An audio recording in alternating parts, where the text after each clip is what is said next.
What's up, everybody? Welcome to the Classic Quest podcast. This the show where we talk about albums like Conway the Machine's God Don't Make Mistakes, and we do a little album review, going through the project track by track, trying to establish if it fits into the classic realm of life, regardless to when it came out. And yeah, today we'll be talking about Conway the Machine's God Don't Make Mistakes. My name is Holden Stephan Roy. I am your lady friend, Bonnie. And I am Chris Chrome. Awesome. Y'all excited to get into this Conway the Machine review? Talk a little bit about this Yes. project?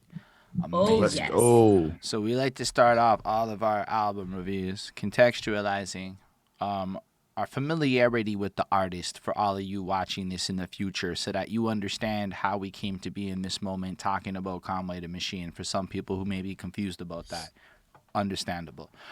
With that, Mr. Christopher, why don't you express how you came to become, a Conway the Machine person that listens to him? That was a terrible start. Got this, Chris. Um, so obviously it was probably from Headspace the first time we did Griselda in any sort of way, which is Conway the Machine, Benny the Butcher, and Westside Gunn. But from there, I remember there was like, because they all three of them like throw out different personal albums and individual albums, I should say. And I remember doing like Big Ghost LTD or something like that. We reviewed that project, which had Conway, and we reviewed like West Side Guns, Hermes 7, and like No Fly God. And I've been introduced to the Griselda team and Conway the Machine and all of them for quite a while now, but I kind of know what to expect. Very hard bars, very street bars, very boss move like bars as well. Every time I listen to either Conway or Benny, specifically, I get like a lot of, this is how bosses should move. This is what you're supposed to do, like in the rap game, and how you're supposed to like maybe move product or XYZ or whatever. So I've always gotten that type of feel from them. Very clever. I really do enjoy West Side's type of like love for fashion and designers and just the way he uses his voice. So that's always been good. And then coming into this project, I was just like, I don't know what to expect, because sometimes like they have just kind of more deep, really like hard, deep type of tracks. And then other times I feel like I get a lot of like kind of vibey tracks and really good. And I can understand what they're kind of going with in terms of the messages. But I did anticipate it's going to be bangers for like what Griselda does Mm. and what Conway does. And It's you, kind of where I'm at with it. your lady friend Bonnie. I don't think I've ever listened to Conway the Machine. And I know that you guys have covered it, like, like Chris mentioned, on like Headspace. I mean, I have listened to like some of like the Griselda people. Like I've listened to Beanie Sigel before, and I'm pretty sure I had listened, like at least some of their songs, maybe not their albums. Um, I'm pretty sure I did a Beanie Siegel lyrical breakdown. You I did, yeah. think, yeah, and yeah. As for who was the other one, West Side Gun, I think I've also maybe listened to one of his songs, but I don't really like know much about him and like about these guys besides like what I hear from you guys talking about them. So that's it. Fair. I only know about them at first because Bonnie did a lyrical breakdown. That's the funny Boom. part of what just happened. Yeah, but no. And then she was like, "Look, they're signed to Eminem or something like that." And then you looked into it and you saw Griselda got that like shady distro deal thing or whatever their deal Yep. was. Um, and then I started listening to it, but for me, it all came from Tenna Talk with fucking Benny the Butcher, and then we reviewed that and all the plugs I met. Fucking a few other projects came along the way. I know we did the fucking Griselda WWCD project at some point, and I came to really appreciate personally the overall consistency in the way their three styles kind of blend together to create a cohesive movement of like, if you like the super duper lyric shit, you got Beanie. If you want that more bravado, whatever shit, you can go down the Westside Gunn for the flamboyant grandiosity, or Conway for like the more subdued shit. On either way, they're all coming from like the same core angle, and I thought that dynamic was super nifty, to be real with y'all. I still do. Then COVID hit, and I basically haven't listened to them in like a fucking year. Like honestly, I was like sitting there going, shit, I don't even remember the last time I put on a Griselda song. So I really like them, but I also don't know how I was gonna feel exactly listening to this project today and now, because a lot's changed, I guess, in my palette. But I was still excited because, like, deep down in my soul, I find they make really good grind, hustle, boss music. I find there's a lot of good advice and interesting, like, ideologies in the way they spit their bars. So I was kind of excited for it. Plus, it's the big real deal album shit. It's not like a little deal album shit. Plus, the man's is like, I'm off Griselda now. I'm off Shady now. I'm a free agent now. Let's get it. And I'm like, this got to be really hot. And then you look at the feature list and stuff, and you're like, this is either really hot or really feature studded. And I wasn't sure going into it, to be real with y'all. As far as the cover goes, I don't know. Every time we talk about Griselda, somebody shows up and explains what the cover is. So somebody can come do that. Like, for me, like, I don't know. It's gritty. It paints the ambiance. It's super in line with the aesthetic of the covers they do of these single shot images showcasing environment and stuff. Usually there are significant people in their neighborhood that they put on their stuff. Who? Fuck if I know. Yeah, I mean, I like the cover. It is like a younger guy, like, and it looks like he's exchanging something. There's like an arm coming through like the fence or something. It definitely looks like grimy and dirty. So you're definitely kind of getting like that vibe. And like, even like their surroundings, like where they are, looks grimy, like the paint's all chipping. Everything's kind of like not so great quality, anymore. Like everything's kind of falling apart. And, the guy is wearing a camo jacket. Like, I don't really know if that is like anything significant. It may just be for style or warmth, but it could also be like, implying that they're living in like a warlike state or situation or things like that. Like, that's kind of what I assumed.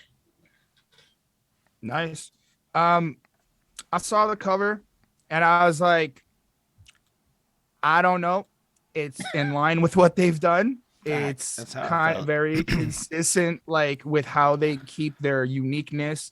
I did just in my own, like, assume it was probably somebody from the area, probably somebody from Buffalo, somebody that they know or something like that, just because I've heard things in the past, like these are people like on another project, I think it was like Shogun or something. Anyway, don't quote me.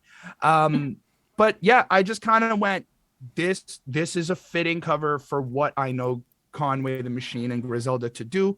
Like Bonnie said, there seems to be some sort of exchange. It could be like a cold area signifying if it is Buffalo, New York. So New York does get cold at times. So it could be that.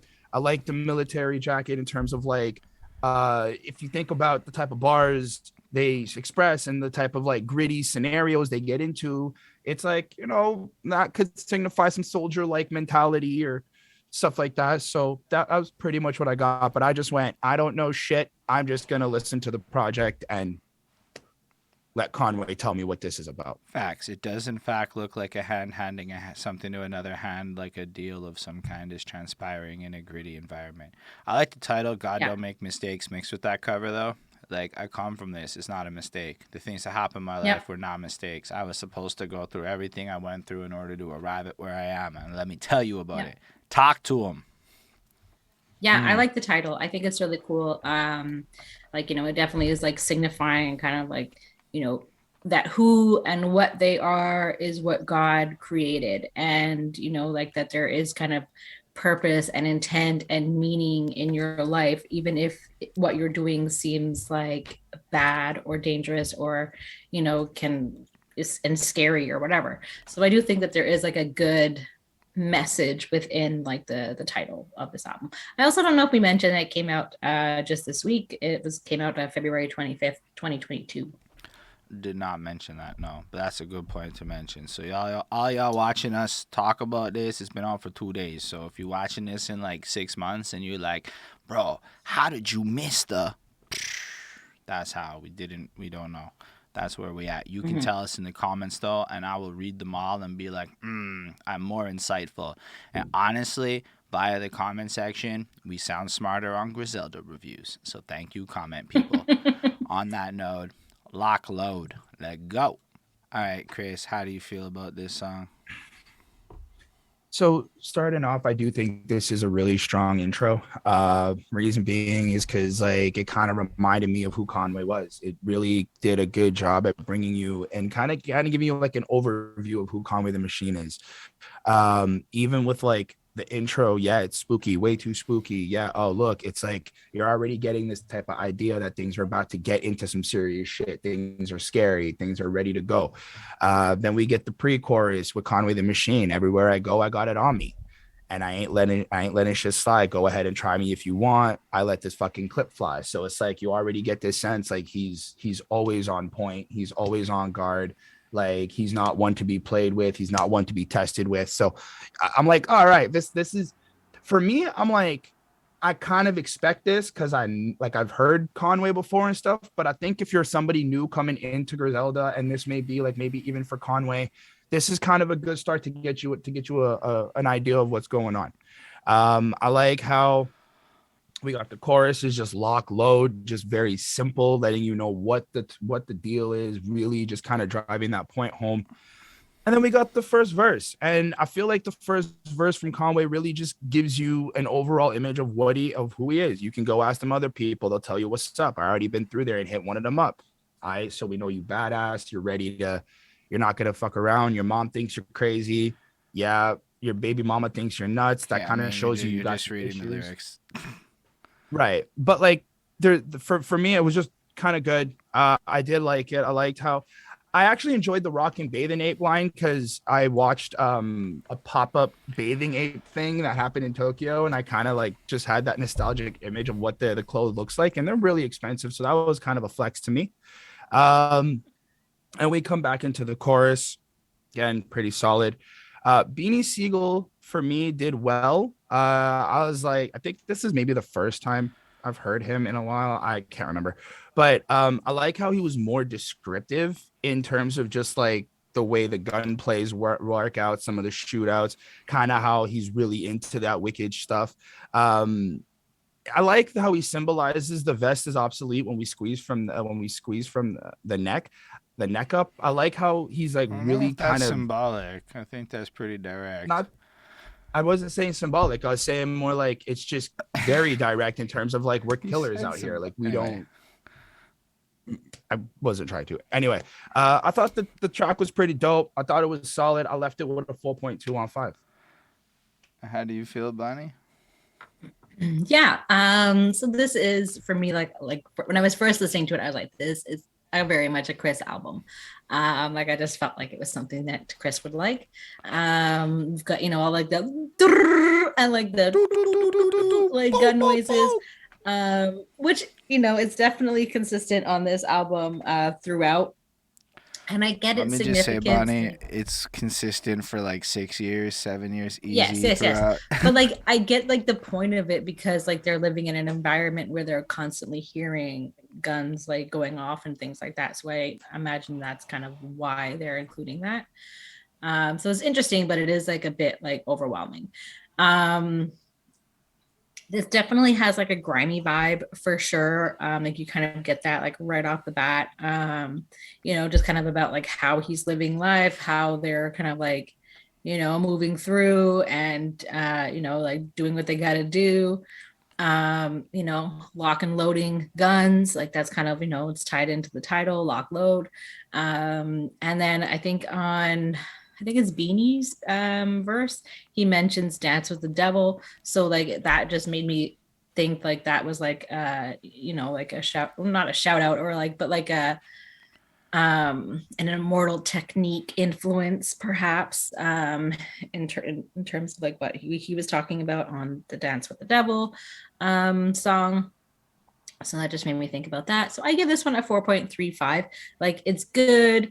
There's tough talk, it's grimy vibes, and I thought it was a good start.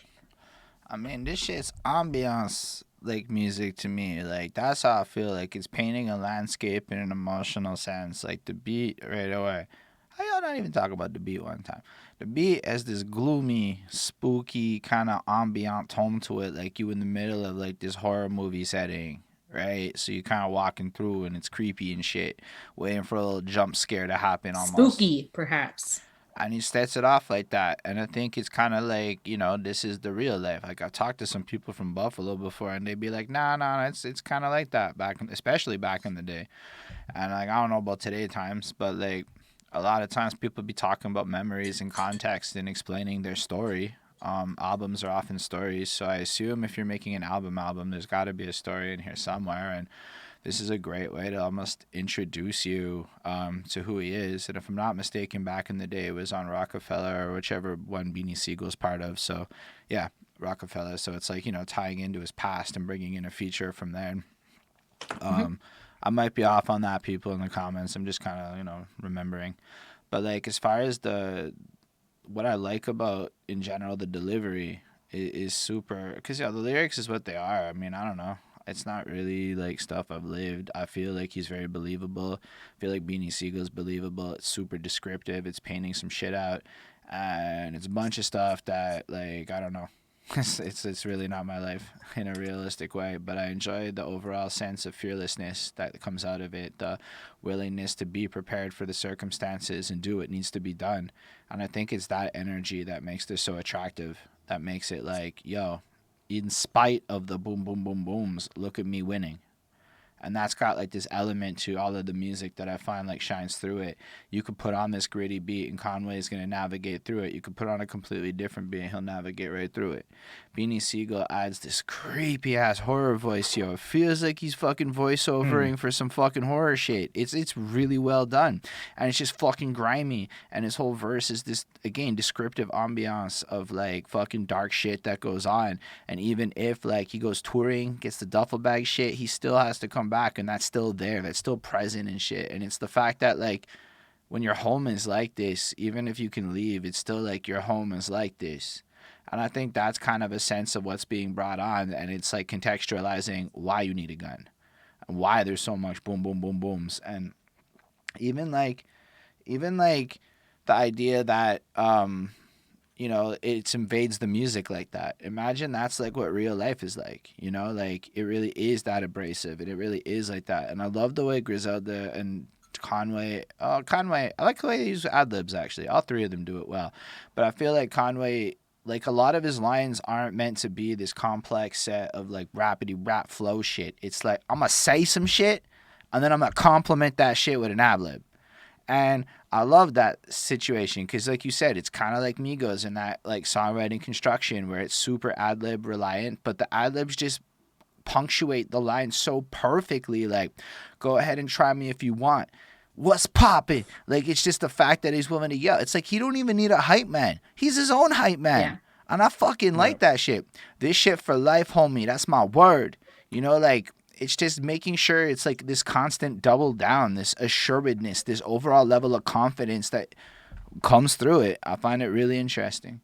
I have this thing with Griselda songs where after a series of time, I find that it's often hard to like tell them apart by name after. I just know I like them when I hear them.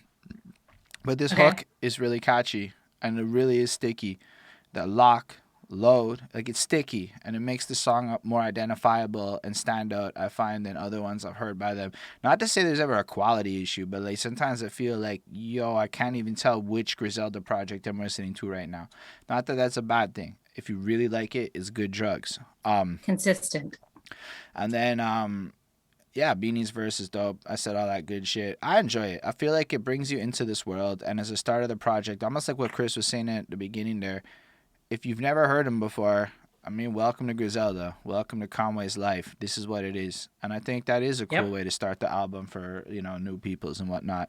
I give it a 4.5 on 5. It's extremely well made, extremely well mixed, extremely well produced, extremely like what it is. It's that new age 90s golden era shit that people claim didn't exist until Griselda came, and then Griselda became the golden child for all those people. I don't see a lot of young people really fucking with it. I don't see a lot of women really fucking with it. This is some dude shit. All right, let's move on to Tear Gas. All right. Yeah, like it's crazy Oh, how sure. like no matter where Rick Ross be at, there's the Maybach music. Like at first I hated it, and now I like it. I like how it's like on the second time, because I didn't catch it the first time. Like I caught it just because it's like automatic, right?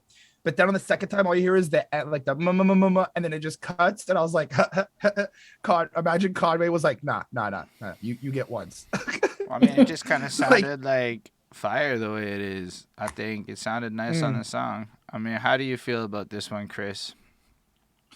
um, so I kind of saw this song in a particular way after I listened to it a couple times. First off, I want to get this out of the way. Wayne fucking killed his verse. The flow, the way he was rapping, the syllable play, just the insert of the words. It was just really dope. Um, Ross does his thing. I'm not really like the biggest Rick Ross fan, so I just kind of go, "You're lavish and a boss, dude. You always kind of give that appeal, so that's great."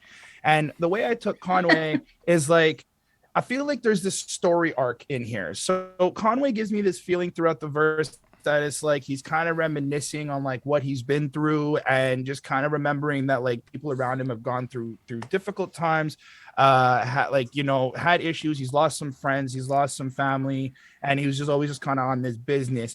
But then also kind of giving you this idea of like, I had to do this by myself. I had to really work by myself. Nobody was really ever there around. And he kind of solidifies that with the chorus when he's expressing how when he got shot, no one was there for him. He had to kind of go through that experience alone, which I was like, okay, that's really deep, and that must fucking suck absolutely. But then Wayne comes in and not only bodying the verse, but like giving me this feel of this is kind of how he retaliated. Like, let's say if this was a song about a character doing something, Wayne kind of plays this role of like, this is where I retaliated throughout my journey. This is the things I did to kind of boss up and like really go through the struggle and really kind of do that.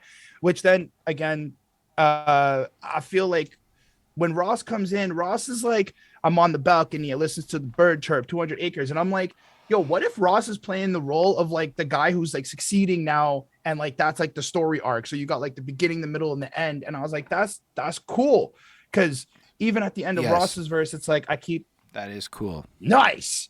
I mean, I don't know if you're right, but it's cool. Yeah. Yes. No, for sure. But even with like what I was saying, like my diamond sparkle model caught up in the turmoil. I keep the guns and the drugs just for the paranoia. That's the end of Ross's verse. And I was just like, that kind of is what gave me that theory, that idea. So I thought it was really, really dope. I thought everybody stood out, did what they did, came in solid. And I gave this a 4.5, 4.7, 4.7. 4.567. All right. How do you feel, Bonnie? Yeah, so like you mentioned, Rick Ross and Lil Wayne are on this one, which is kind of cool. I'm a fan of both of these artists.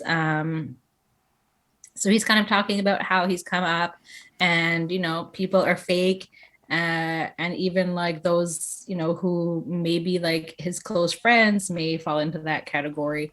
But like he supports his friends who have gone through like the crazy lifestyle and the crazy life that he's aware of and like what he's gone through.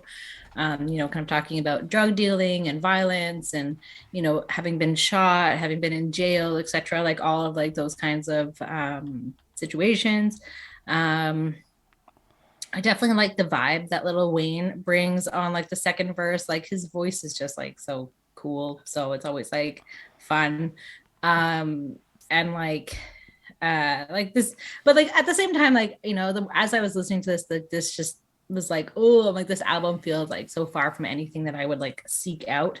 That like I know like that like there's so much in these songs that like I'm it is definitely not the life I've experienced. And like this isn't maybe necessarily for me, but I can appreciate what's being talked about, and that it's a wild situation, and just kind of like all of that. So I do think it's a cool and like another heartfelt song and honest about like his life and how people react to him and his situation. And I suppose I am one of those people that is reacting to him and his situation and like what he's talking about. So very meta. So I give this a 4.4 on 5. Fair. When I listen to stuff like Conway, really what excites me is shit like my little brother just came home from doing time. Put a bankroll on his pocket, I love to see him fly. BS on his neck, even if I gotta give him mine. And my bro don't know me shit. I just wanna see him shine. And I look at lines like that and I'm like, they be really giving like good advice and shit. Like you could be reading business books to get that kind of level of like, knowledge. And maybe not everybody be reading books or getting good information. So I find a lot of the music ends up being this flossy, glossy side of things to like validate I got expertise and knowledge, which is not different than the way corpo fuckers flex stats. You gotta flex your stats and your wins, otherwise why the fuck are you gonna get listened to? And then once you got the attention, you just drop in some wisdom and knowledge and shit. And I find that a lot of their music is laced with that. And honestly, I don't hear this shit from, my peers. My peers ain't be spitting words like, yo, give some of your money to help your fellow man. Nah, my peers be wildly selfish in life. So, like, that's what the middle class corpo world is to me. Like, yo, protect your own, bro. And fuck everybody else. So, in a lot of sense, the music I do hear from other camps doesn't really give that kind of, like, stuff I find highly effective in my growth. So, I don't know. I got a lot of interesting wisdom out of these bars in general. I like the fact that he's like, retired trapper. My idols wasn't no rappers. It's just this idea of like, yo, I am who I am because I set out to become a person that was myself rather than trying to idolize these other people and copy their various gimmicks and images and shits, From a kilograms to an astute businessman, I evolved myself into a better person and was able to migrate my circumstances from one, like this is all just wildly cool shit, when you really listen to the things that are getting said in it. I don't want to break down like all of it is my life, but he creates a harder context than anything I've ever lived and is able to create gold out of that. That's inspiring to me. I don't care how anyone else spits that shit. Then you get the chorus where he just kind of lays it, and it's not even like, it's just kind of a segue almost. I don't know, put a chorus on Genius. It feels like a segue. And then he got shot. People weren't there for him. Then people weren't down to be there, and now he's getting a bag. And now people see him rich, and they're scared of him for different reasons. It's like people knew they weren't there, and it's weird. What happens to your life is I guess you start to succeed, and I feel like it's a warning. It's a warning because as you move up, you are going to deal with exactly some of these socio-political realities, even if maybe there's less doot-doot-doot-doots. Then all of a sudden, Lil Wayne and Rick Ross come in and the ad-libs go away, and it's like, man, those ad-libs are fucking great, though.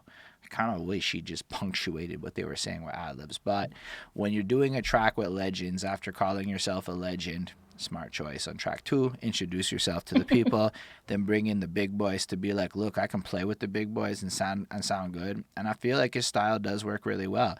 Like in a sense, like he's very similar to Rick Ross, and then Lil Wayne is this high energy interval to serve as a break in the song to keep it kind of interesting. And I like Chris's like evolution of pace, like Conway, and they all kind of feel like they're in the present thinking back, to be honest, except for Rick Ross, who feels like he's in the present and then he has like 2 lines thinking back. Like most of it's like, yeah, but like Wayne does have this crazy flow where he kind of just, it feels like he's in a cipher and he like picked up off of where Conway was going and then just ran with it and then handed it off and then left, and he just probably like did his shit and bounced. And Wayne really has an enjoyable flow. I really like the idea that he's so willing to fuck a girl in front of her friends on Zoom. Like, that's a level of life that not many people get to live except Lil Wayne. Okay, Lil Wayne is one of those people that can get away with that shit. Like, just turn your camera off. No, the girls want to watch it. They're like, they can't fuck Wayne, so they can vicariously fuck Wayne through their homie, and they're into it. Like, that's a level of fucking life that I mean, do what you gotta do. Like, that's a wild flex, okay? A wild fucking flex. And then Rick Ross sounds so peaceful and enjoying life in fucking happy places. And then, it's what Rick Ross is a very peaceful man. Well, I mean, at the end, it's still a little hard. Contact the killers when shooters begin to service. But he sounds so distanced and mob bossy and far away. But what I realized is each of these guys on this track are actually just known for saying, like, one-liners that people want to requote. And that's what it is. It's 3 guys that are fantastic at dropping one-liners. These guys are all one-liner fucking things. I mean, Lil Wayne is a legend undeniably, and Rick Ross is in his like fucking second decade of multiple #1 hits. He's absolutely earned legend, and Conway's on his way to legend. These aren't really that debatable. But I Longevity just over don't. time with I accolades mean, no makes you a disrespect legend. to. Yeah, but no disrespect to him. Like, if I wasn't doing hip hop album reviews, I don't think that I, in my day to day life, would have ever heard of Conway the Machine, or Griselda. Yeah, But I have heard of in my previous world and life. I had heard of Lil Wayne and Rick Ross. Yeah, but Rick Ross was doing music for like a decade before it was at a point where you heard of him, to be honest. Like, if it wasn't for that DJ Khaled, All I Do Is Win remix, when were you going to have heard Rick Ross except for maybe Every Day Is Hustling? Like, he had a song here and there where he would have become forgettable to you. And really, actually, you know what introduced me to Rick Ross? Fucking Cat Williams. And that was like his opening song that he would do, and that's how I probably first heard about it. That was amazing. I did do a lot for Rick Ross's career. I'm not even gonna lie. A lot of us basically listen to that song because of that. But the fact is like Rick Ross has been doing music since like what 2005, and he's still at it. 17 years later, legend. I don't care if you do music successfully for 17 years, you're a legend in this game.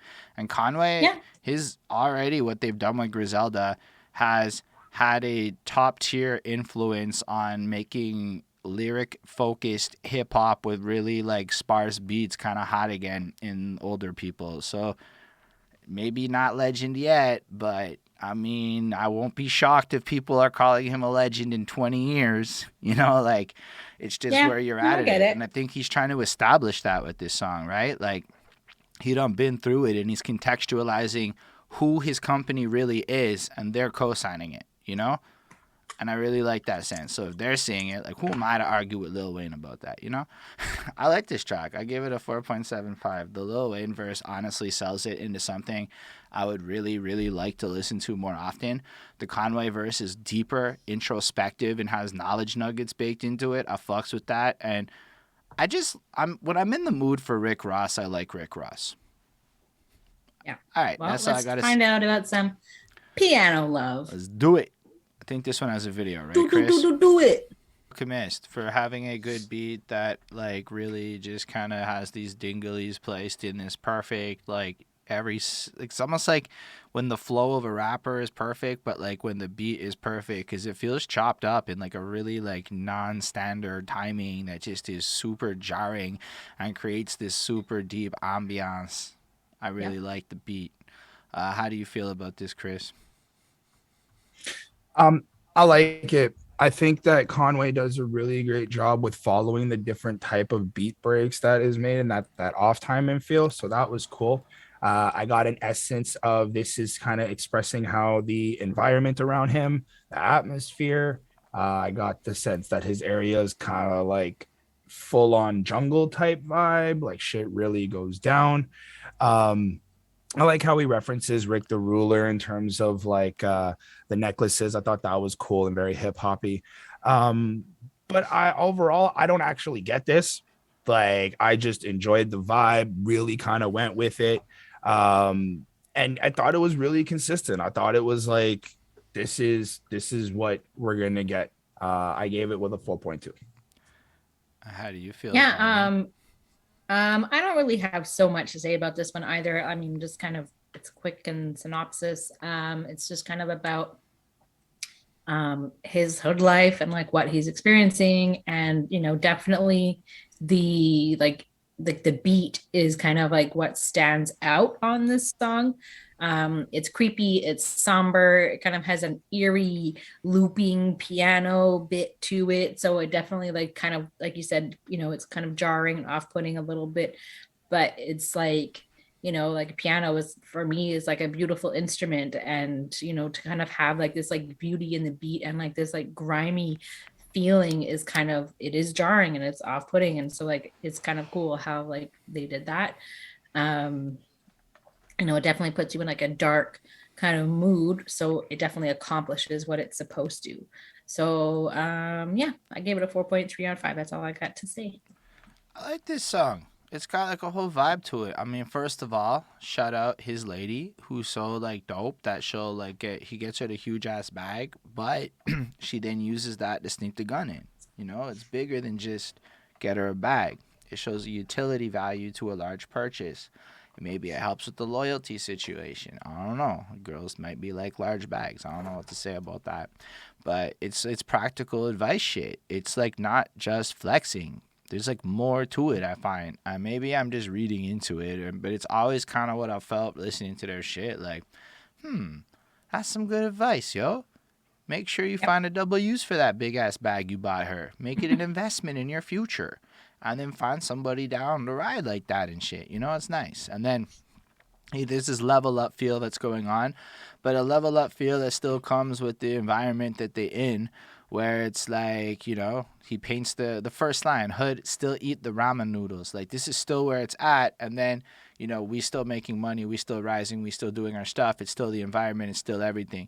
And then I just kind of really, really like enjoy again the little bars that kind of poke in that I find super interesting. Like, I don't care what city you from, you saw that, I'll salute you. I'm just like, okay, that's an interesting idea. So it's now about less about hoods and specific things. It's more about respecting the people who respect the game and creating more profit and shit out of that situation. But that's what I think it's about, like respect from like other hoods. Like everybody, you know, even if you're in this hood and you're in another state and you're in that hood, like the experience is, but it's more or less similar. But I think it's even just beyond that. It's like, think about the language. If you solid, I'll salute you. Now you just have to be a stand-up person regardless of where you at. You just have to have honor and respect in your moves to earn that respect. And it's almost like, you know, and there's the rest of it that comes around it. And maybe I'm just extrapolating it, but I find like this shit's good advice for like fucking like corporate life and other places too, you know? It's super nifty. Or just lines like, my young boy quit drinking lean, he going cold turkey, just to create these environments that you're in. Imagine having to suffer through going cold turkey off of lean. That sounds like a miserable fucking experience, to be honest with you, after watching that Disney show on like Oxys and shit. Yeah. And then, does lean have like an addictive element to it? Yeah, I don't know if people just do it because it's codeine, isn't it? It's codeine, right? Yeah, I guess I never thought about codeine, promethazine, activist, depending on which one or whatever it is. That's all I know. I think I've had friends who've done it and they're like, you're more addicted to the feeling and the high when you like pass the point of sleeping and everything gets wavy. But I passed out when I tried it. All right. So I mean, it's a painkiller, so it's in that camp. Yeah, I get it. Okay. I also like the way he brings back the spooky concept, tying it into the other songs so that you have that album kind of like ambiance to it, because it's important to reference your own work in an album. Also, the last line I just wanted to bring up, water turned off in the trap, fuck it, the stove working. Now, this is a line to me that says, listen, sir, you're going to face obstacles in life, and sometimes things aren't going to go the way that you don't like. If you can still make it work, even if it's harder, make it work. Okay, fine. Maybe now if the stove is working, you have to go to the store and buy jugs of water. Obstacle, not fucking, you know, breaking it. So it's stuff like that where when I listen to it, I find myself pondering on how to maneuver, and I find it really like helps me make bigger, better decisions in life. So that's usually what happens when I bump Griselda shit. The beat's ridiculous. Like I said, he rides the fucking perfectly. I love the way he does the ad-libs, complimenting his lines, like I've said. And I think the fact is he's super consistent, but the way he's able to pick beats and kind of move the narrative along is still really cool. Like, it feels like the first track was like really like the beginning, an introduction of who he is. The second track is kind of painting a picture of where he's at now. But then, don't get it twisted, this is still where I'm at too. So it's like saying both sides of my life, you know? And I think that's really kind of interesting to start off a project like that. I think it's a 4.5 on 5. I'm not going to like pretend like I'm going to go run back and throw this one on right away, because it kind of has that Griselda effect where it blends a little bit to other ones. But if this came on, I would never like skip it either, because like, you know, I'd just bump it if I was in the mood for Griselda and all that shit. Like, it's like a very high quality perfected version of like what I feel some other stuff is. Anyway, that's all I gotta say about that one. All right. Hold on. Let's check out Drumwork. Back, Chris. We missed you. So very much. This is gonna be a journey. Can you tell us what you think about this song, Drumwork? Kind of felt like a new rapper introduction posse cut to me. I've never heard of whatever. Don't the worry, person's she name ain't is. stressing how you pronounce her name right. Exactly, and Genius seven the genius. I don't know. I guess. And Jae Skeese, I've never heard of these two, but I do think it's really cool that Conway gave them the opportunity to rap next to them. It clearly shows they got skill, they got talent. That if Conway's going to put you on the project, you clearly have put in the work, the hard grind. So shout out to them and praise to them for that.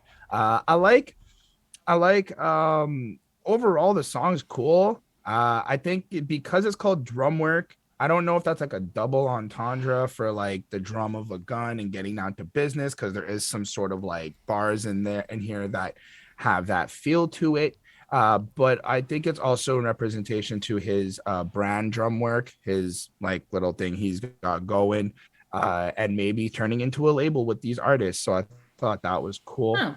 I did like how Jae Skeese at one point was addressing like you see we legends in the flesh, now it's time to give us as daisies not later. And I like how he's kind of bringing that in, like don't listen to like praise us now, acknowledge us what we're doing now, maybe in hopes to like want to give back and help with all that support or whatnot. But I like how they're just kind of like really real about what they do, and they spit well. So I gave this another 4.2. And Bonnie? Nice. So this one is just sort of like, they're talking about that they continued working and making money all throughout the pandemic, and like, even that didn't stop them, and they're still dealing, and they all have like nice cars and jewelry, so they're living it up, they're living well.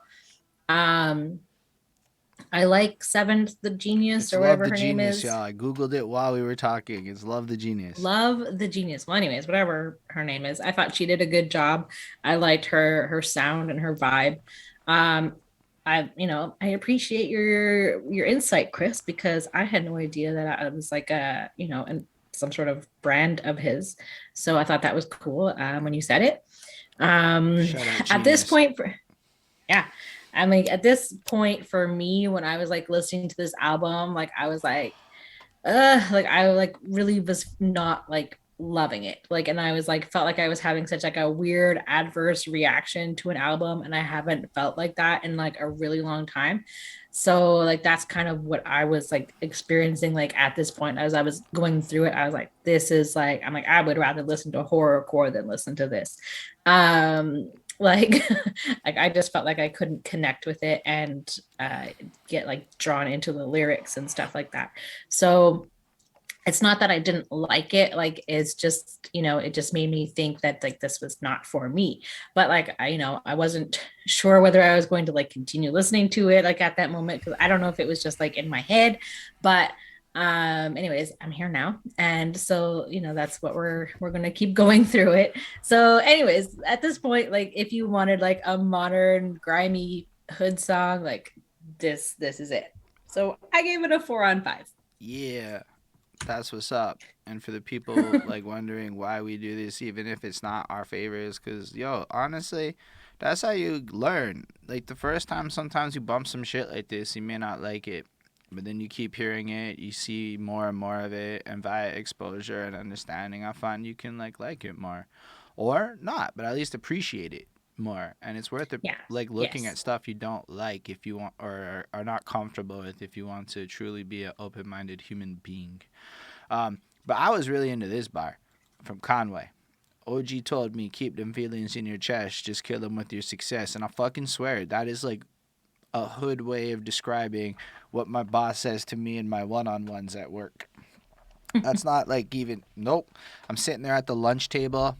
We all getting smart with my money now, talking investments. Like, this is just success talk a lot of the ways. Like the Yeah. specific like nuances of the lifestyle are mad different. The wisdom and knowledge are mad exactly what people be telling me in my world and my experiences. And it's lines like that that got me really more into some of this shit in general. I think it was like 38 Special, one of them that really like was like, oh, say a word, this be like the same shit Robert Greene talks about and stuff. And I don't know, it makes me look for those bars in the midst of the stuff that like isn't necessarily like, what am I supposed to say? You getting smoked, you put a hand on me. Yeah, fair enough, I believe you. Yeah. Overall, I love the way he flexes on this verse. This beat comes in with a different energy, and I like the fact that the beats all sound pretty distinct while being super similar. They're still in this grimy vibe. And then I almost like the fact that he really is just putting on his artist here, because it is like saying, look, I'm a legend, but part of being a legend is to put people on, which he said 2 songs ago. And then what's he doing? He's taking 2 of his people and putting them on a Shady Records release. Like, that's fucking fire. That's some like nice things to elevate them. And Love the Genius is hard, and her flow is really cool. Like, if you're listening to the way she places her syllables, she really leverages timing in a way where I found it really like impressive. Like, it's not easy to play with the flow the way she be playing with the flow in her delivery while still being completely on point. And everything she says is kind of hard, but still like human.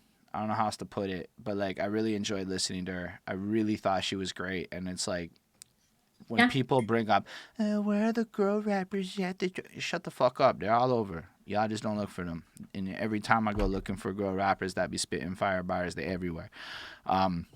And then I don't know who Jae Skeese is. Never heard of him either before, to be honest with you. But I really like the line 5'10". I walk in like I'm enormous, because I'm 5'7" and I walk in like I'm 6'3". I'm not yet at the 6'7" phase. I'm working on it. They let me in the game. I locked in and vaulted. It's like, yo, when you're given that chance, dominate it. Like, you have to put that level of effort in. You know, like I enjoy listening to shit like that. It's like a reminder of how hard you have to put that work in all the time. That's basically what I get out of this kind of shit. Overall, it's fucking nice. It's a cool posse cut. And what I thought was dope is how they sounded so good next to Conway. And it isn't one of those shit where people sound kind of whack. It's like, nah, this is possibly one of the nicer songs. Like, I like it as much as I like the Lil Wayne shit. So I'm giving it a 4.6. It's a good song. Wow. I really enjoyed it. It's I like Conway with features. I really do. I think he's one of those guys that just he shines with other people around him if it's not named Marshall Mathers. Because damn, Eminem fucked up that song. Anyway, let's talk about Wild Chapters. All right. Chrissy Poo, how do you feel about Wild Chapters? I like the way they spoke in like what I interpreted as chapter form. Like, they kind of gave you like 4 bars of one thing, 4 bars of another, 4 bars of another, and it kind of layered into these like chapter-esque feels to it, which I thought was cool. Conway to me kind of gave me still this like reminiscent of the past, looking back on where he was and how he came up. Still kind of keeping that same type of energy that he's been going through. I like how he kind of how he goes, told my girl I apologize this time, I mean it. Like, you can hear some sort of like sincerity in it, but also like in the way I kind of also looked at it was like, you lied about this, like the way you're kind of explaining the story and how like this was in the past. You may have said that to kind of keep her around, but lied about it. I thought that was a little bit relatable in my opinion to me. I like how the chorus Novel does a great job on the chorus, by the way. I like how he's like, I'm so fried all day on my grind, always seen foul times. And it's just like, yeah, I can relate. Maybe not the foul times, not as from what they're from, but the being fried all day and on the grind, kind of being burnt out. Maybe they're high or something, however you want to interpret it, but like working, trying to just keep going. The fact that they emphasize that the world's so cold, that's just like, you got to keep hustling all the time, which kind of for me set up the second verse with T.I., how like he just kind of expresses he's been chasing money since the beginning. He's always been on that profit. Even in the first couple lines, he kind of gives you this like, I knew I had to run for the money. I knew I had to do what I had to do. I like how he expresses, we're out here trying to get out of the trenches, just trying to find that next success level, that better life, that next level up. So that it was super, super cool. I really liked how it was more smooth, more mellow. It didn't have that aggressive feel to it. It had more of like, I want to say like R&B type ish, just on this like vibe sense. but it was dope. Verse 3, we got Novel. I liked him. I didn't really kind of always get what he was saying, but I liked how he did it. I liked the kind of sing-songy vibe to it. It was cool. Yeah, overall, I gave this a 4.5 on 5. I thought it was dope. Yeah. I mean, this is, I don't know. I thought it was kind of cool that TI was on here. I don't know who Novel is, but I never encountered them before. So this is about like him, and like he kind of knows that he's done a lot of like dangerous things and whatever, and he's just kind of reflecting, and he's talking about that he had a son but he died, and kind of dealing with that, and like how the woman that had this child is like how it affected her and like their relationship as well, and so like all of these things, so all very sad, hard, difficult situations to go through. Novel's good, like he's singing. Ti is kind of rapping about like the trap life. Sorry, like my computer's all glitching too. Weird. We're all having these weird issues. No, I'm all right. Yeah, anyways, so yeah, so Ti is rapping about the trap life and like kind of what he's gone through and like his experience. And it's all sort of like heartfelt and honest and true to their own experiences. And Novel, like I said, he's good, but a little less like hoodie I found, but still talking about like his like inner pains and like the things that he's gone through. So overall it's kind of a sad song, but it's reflective and honest, so I gave it a 4.2 on 5.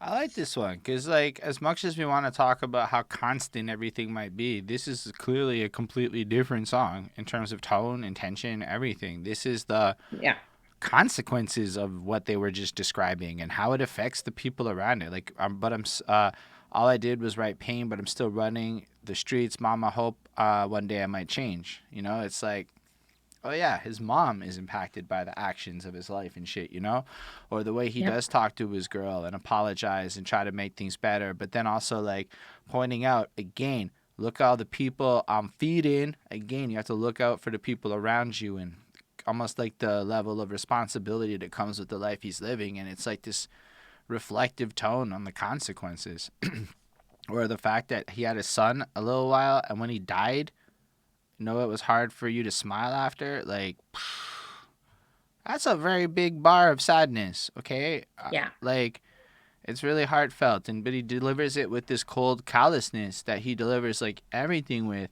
And I think that's part of it. Like, it just feels like everything is so scarred that, like, when he says in the other track, like, picture me stressing, it's like, yo, he can't. He just has to go do all this shit.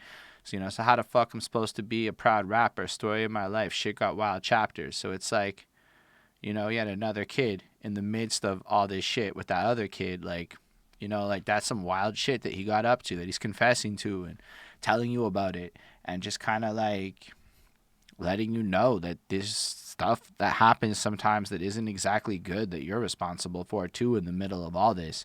And then in the middle of that, you're still grinding. You're still fried. This is all shit that's happening around you, but you still have to keep pushing, is what I felt from that chorus. And then T.I. comes through and, I mean, I feel like he does the T.I. version of it.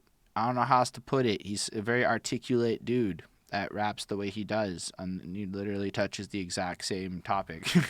And I like the way he raps, though. I really do enjoy it. Like, elevate your comprehension, consolidate your vision. If you were born to stand out, you wasn't meant to fit in. That's a very interesting bar, because especially when you're trying to, like, stand out and grind out your shit, sometimes you like get to a point where things might not be working the way you think they are, so your instant move is to, in a sense, try to find a way to fit in better with other people, but that's not really standing out no more. So it's like having faith in yourself and shit.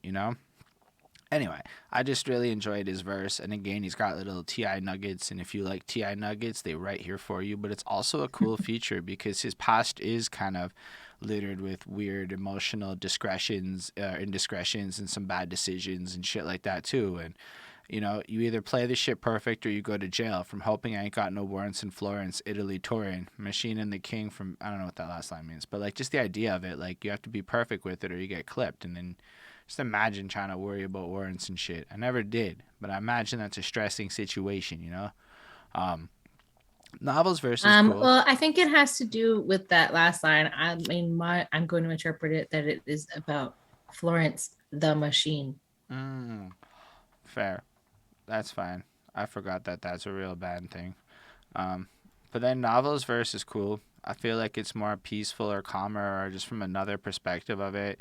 I really like the world's in a hurry. It's hard to instill patience. Yeah, we do for reparations. Still waiting. But it's like the combination of how like stopping to smell the roses ain't really a thing we do no more.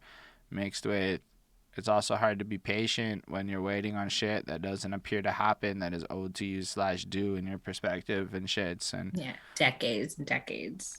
And I can't imagine some of that shit. It's really it's like it's interesting to listen to from that fucking outsider perspective a bit, but I'm sure inside of all of us we can kind of find some way to find a moment where patience is complicated, but in a sense it's like from the perspective of you need to is the way that's written. You still need that patience, even if it's complicated. And I think that's what makes it kind of an interesting line. Overall, the beat's not as much my shit. It's on some more R&B, soul-y vibes, which is less my cup of tea. And it's a nice chorus. I think it shows a very different side of Conway, which is good because it's less of the grittiness and it kind of creates a more accessible, emotional feel to this project, which, again, shows versatility more than Conway be doing the same thing on every track vibe that you might otherwise be spitting. That kind of is broken in this album a bit. Anyway, I enjoyed it a lot, but I'm not giving it no 4.5. It's like a 4.1. Like, I would not really listen to this again, but I really appreciate its existence and its placement within the project is really good for the project. I just don't, it's not really for me. Next one is Guilty. All right, how do y'all feel about this one?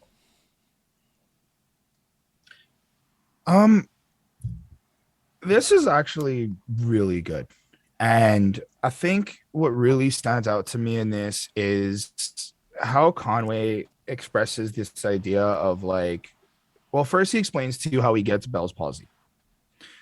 And then follows up with like how people kind of address and make comments about his face. And he's trying to really focus it more on the lyrics. And to me, that's really like, it shouldn't matter what people look like or kind of what the experience or what the appearance is. You really should kind of listen and listen to what people have to say, more value the words. That's something that really kind of stood out to me. Just kind of how he went through the storytelling of what happened to him. The rest of it was pretty solid. It shows that he still is able to bounce back, get the work in, even if he feels like, he's not gonna be able to accomplish because he got shot and dealt with that tragic incident. Really shows like he kind of ends it off with like showing you like, I'm prepared, I'm always ready now because of that experience that taught me like a really huge life lesson. And yeah, I thought it was really solid. It was pretty quick, one of the shorter ones on the project, and I gave it a 4.2 on 5. Yeah. How do you feel? So it is talking about he's talking about when he got shot in the neck and how he ended up in the hospital and now how he has Bell's palsy, and all of this kind of like history and things that he's gone through. And even though he's had all of these horrible, near death, experience or, other bad experiences, he is, so much more because of these things. He's appreciating every single day that he has as a gift. Like it's, he's just being really thankful and living it up. And he's just trying to make the best of life. And, he's making money and he's just trying to grow. So and like I like the beat. It's a nice beat, and it is just sort of about his growth from the moment, the horrible moment from when he was shot and everything that was his life then to what it is today. So he's just kind of reflective. So I thought it was a really nice song. I gave this one a 4.4 on 5. I like this one, especially because, like I said, I'm pretty sure when people make albums, they all be trying to tell stories as much as people like to pretend that's not a thing that happens anymore. And in this case, if you think about the last one, Wild Chapters, as a transitionary point, like the first four songs establish almost like the expected Griselda material. They gave you that shit, and now we're moving. And I'm not saying they don't do this other kinds of stuff on other projects. I'm just saying within this thing, you got like the more like heavy, gritty shit. Then you started moving into the more pensive part of it all. And here, like this whole song is really interesting in the sense that it's almost pointing out inadvertently how much people care about the superficiality of things like image and brand and all this other stuff. Whereas at the end of the day, when it comes down to it, he feels he's one of the greatest rappers ever. And like he be coming through. And if you were to pay attention to his bars and the way he spits instead of how he looks and other such things, you know, you guys already said it, that type of shit. Yeah. I just really, really liked how he rhymed hysterically with dopest of any era machine. I thought that was a really nice rhyme. I enjoyed listening to that at just like the level of it. Um, and I feel like the song is cool. It really serves the purpose of also showing a different side of him. Like, it's not that he's sensitive, but he's aware. He sees what you're saying, and he's just showing you, like, yo, these things don't bother me because of these things. And I really like that point of it. And he's willing to put that level of effort in to push it to, like, the harshest of circumstances. He's been through the harshest of circumstances, literally almost dying, and then being stuck with literal permanent complications because of that. What can you really tell him? You know, that's a big thing. Yeah. And he's really been pushing some shit, and now he's here winning. But another big thing is that he never flipped up.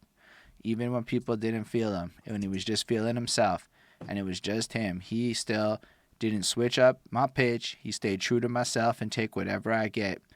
A lot of people rapping, they don't spit it like this, you know, like he stuck true to his own style and his own sense of self. And now all this time later, he has his own style that really stands out compared to other people.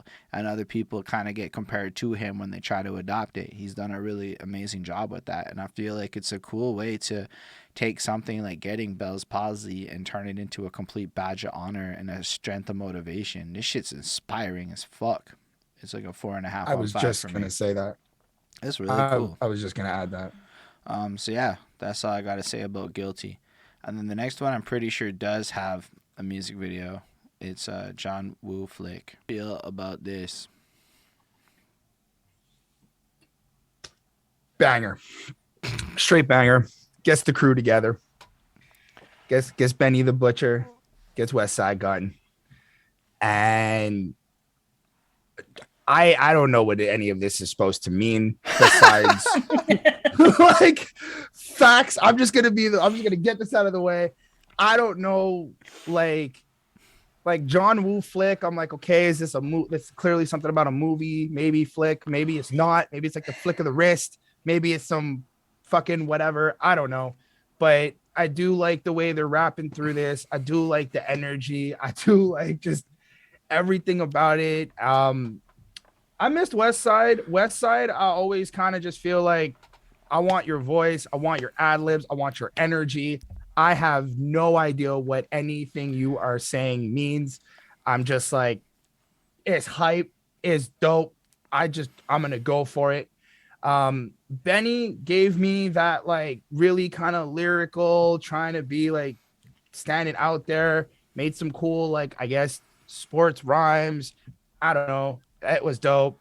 And Conway also did the Conway thing that I've been getting. So that was super cool too.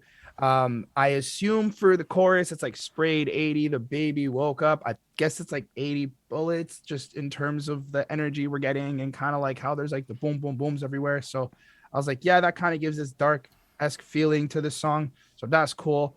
But like, honestly, I'm just really in it for the vibe and like the flow of the rapping and just the whole energy of it. I didn't really kind of care about a lot of the lyrics when this came on. So I gave this a 4.5 on 5, and I'm gonna leave it with that. Yo, indie rappers, that's how people listen to your music. All of you. What Chris just said, that's how people listen when you be doing your lyrics. And then you be mad that people don't get it, but that's how people actually listen to music. That's a how lot people of the time. listen. Big Yeah. lesson. Yeah. So Conway, and so background information, I guess, in case you cared or didn't know. Conway and Westside are half brothers, Oh and yeah. Benny is their cousin. So it's like the Partridge Family up in here. And so, so like it's just they're just talking about like violence and like their daily life and like the realities of like the hood and all of that, and that they're just kind of all like badasses and living like kind of like that wild hustling life, and that's and that they all live hard and they're all from a hard place, and like they all kind of have similar experiences because they're all like family. And it's like super grimy, and then we've got a lot of the doo dudes and the other gun sounds, which at this point for me it was like getting old. But I get that this whole thing was supposed to be about the guns and like the violence and things like that. Like, and then you see like the music video, and he's holding a baby and holding like a machine gun or whatever, a big ass gun, at the same time. And you just think that that's like, I don't think he's actually holding his baby, it just looks like a pile of blankets. But like the reality of that is what he's pulling from. So like that's pretty fucking wild that is a thing that people do. They're holding their baby and they're shooting other people, and it's just like this wild life. It's just like whatever. And like for me, like I didn't really get like the John Woo flick, but I also don't know anything about John Woo. I think it's Keanu Reeves. Like I'm not 100%, but I'm guessing, a lot of people like Keanu Reeves because he's like badass, weird, shooty, whatever guy. But anyways, I like the family connection on this one. And yeah, So that's it. 4.35. So John Woo's a director, dude. I'm pretty sure that makes movies. Oh. So he's got a lot of movies he makes, of which when I googled it, I thought it was John stuff Keanu like Reeves' Mission character. Maybe I'm wrong. Impossible 2, and I don't know. I'm not gonna just Google John Woo movies. I'm clearly not knowing my John Woo shit either. I'm not that guy. But Vince Price would be very disappointed in me right now, and I accept Yes. that. I like this one. Again with the lyrics, it's on that flexing. I feel like it's like the band's back together. This is like absolutely for the people that damn well expect there to be these three dudes on a single track on this album. It's ambiance. I like the video a lot with the aesthetic of the street fashion mixed with the high end suits, mixed with like the environment of posh and like griminess put together. And I feel like one of the interesting things about this song is how each of them feel like from their perspective they're putting on for like the next set of it, like they're building for others is a sense of what I got. Like they came from it and they're still whatever, but like look at how Benny be like, I got people below me and shit. We pushing it. I don't know. I can't justify this point that well, so I'm moving on. But that was the vibe I got from it. It didn't feel like as much in the beginning where it was like we hustling, we the dopest. Now it's like we're so fucking dope, we're expanding. And I really like that like energy shift. Maybe I'm reading into it a bit much. Westside Gunn's voice has absolutely grown on me. For people who listen to Westside Gunn for the first time and go, fuck this guy's voice, I don't know what it is, but the 50th time you hear it, you're going to like it, I promise. It's going to be good. It's one of those things like I imagine pickles is, where if you eat enough pickles, you become loving of pickles enough to fucking fight over them and shit. And then overall, it's dope. I enjoyed it. I never try to interpret Westside Gunn's bars. I don't know whatever the fuck he's talking about either. I just love the way he delivers everything with an elegance and confidence, and clearly has this blend of sports and fashion and hood shit all blended together into this cool melange that he does with eloquence. And he's got a very standout voice. The beat's very gritty. It feels very proper. Feels very in line with what you would expect from it all. They dance on it properly. Everybody's flow is extremely precise. The way the ad-libs are placed are absolutely perfect. And just like overall, it's more than a well-written song. It's a really well-produced song. And like it's at a level of like super dopeness in terms of this style push to like, it's almost like taking the underground shit of the 90s and making it palatable in a pop way. And I think that's what they do very well. They manage to not lose the grittiness while making super fucking nice sounding shit where like it sounds good on modern headphones in a non nostalgic feel. And I like that a lot. So that's cool. I give it a 4.5. I don't have more to say about it. We can move on to the next song, which I will forget. Stressed. Cool. Cool. All right, Chris. How do you feel about Stressed? Man, I just feel sorry for Conway. Just hearing the stories and going through it. It's really deep, and I feel like this song's very heavy. The way he just kind of screams out for, I guess, like a call for help, questioning if people wonder if he's stressed. Does anybody care? I like how he acknowledges though that it's like, I guess because he doesn't go around enough people, they don't really see that he's kind of stressing. He's dealing it with on his own terms. But also, I guess there's that overwhelming feeling of when you are going through a lot of turmoil or a lot of struggles, and as in the first line, trials and tribulations. It's like you kind of do start to think like, do people actually give a shit about me? Do people really care about what I am going through? I like how the first verse kind of gave me this essence of like, talk about friends, helping people. It's because he made $10 million when Shady paid him that people start kind of maybe changing, acting different, expecting him to kind of like feed them and support their career or their life essentially. But quickly forgot how like they may have just lived with him, or he may have like took them in for a night, or this, that, like other things that you would do for like your friends, your family members, and like all the other things that don't really come with money when times were really, really hard. So there's that struggle of like when you start to succeed, how people really start to change. And that's something that's a little bit relatable there. Again, we got the chorus, which I thought was super dope. The second verse, still consistent. I like how he's kind of explaining some ways like he's kind of coping with certain shit, kind of gives you this insight into when he had to deal like kind of letting you know he had to deal with the hospital with his baby dying. And it's just that kind of just really made me sad. I was like, dude, nobody, like, you shouldn't have to go through that. That's fucked up. You know, prayers, condolences, all that. And then it just kind of just goes from there. And then the third verse to end it off on such a like even more personal, where he's like letting you know that even from 10 months old he was abused and shit like that. This has been his entire life. Is just like, I see why you put in the work. I see why you are where you are today. That drive, that anger, that hunger, that want to have a better life, and that change is just so prevalent in this song. Very powerful, I found, in my opinion. And then like Wallow, and at first I was like, I think that's Wallow from Gillian Wallow, $1 million worth of game. I looked it up now. It is, so I'm comfortable saying that. And I like just that inspiring speech he has after you get this whole like dark, gruesome, different tales or, you know, wild chapters of Conway's life. And it's like, just, you are going to make it. You are going to get through. You are going to push. You're just going to come back better and stronger every time. And it's just really, really powerful. Honestly, this is the first 5-on-5 for the song. I don't know, maybe I'm like just taking it in super, however. But yeah, I thought it was very, very, very good. I feel like your breakdown of this matched a 5 better than your 4.5 breakdowns match a 4.5. How do you feel about this one, Bonnie?